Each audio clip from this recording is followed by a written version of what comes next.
Yes, please.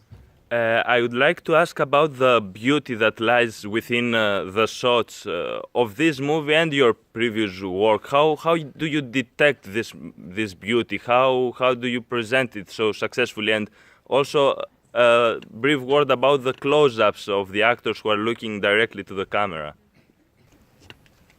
So the first question was about how do you detect the beauty that you capture within your shots? Well, there is the commonplace that beauty is in the eye of the beholder, but in order to put it into the eye of the beholder, you have to invest it somehow. And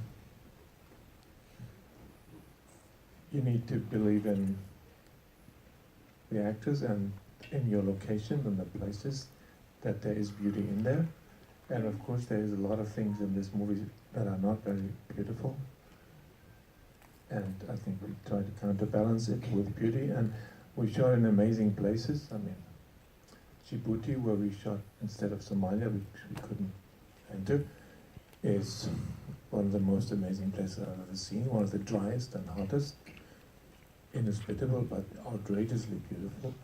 And we shot in the very contrary in the Faroe Island near Greenland, which is the greenest place on earth, where it's always raining.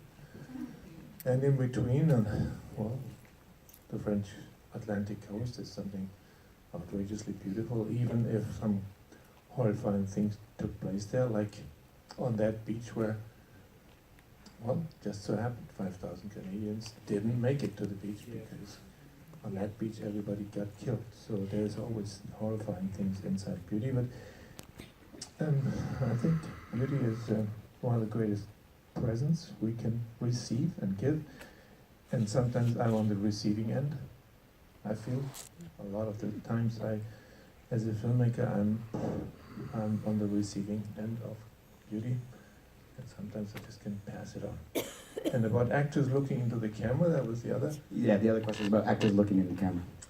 It's a difficult thing. Not all actors can do that, and we didn't ask them too often, but just in a couple of key scenes, I wanted them to look at each other and look into the camera so that they look through you, so to speak. I don't know. Sometimes I think it's only me who sees it, but thank you for asking.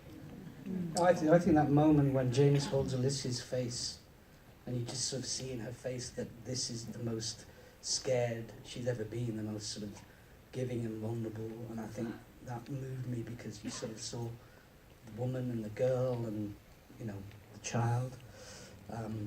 So I get that, I definitely received that. And I think we all received love, didn't we, Hakeem, from them, you know?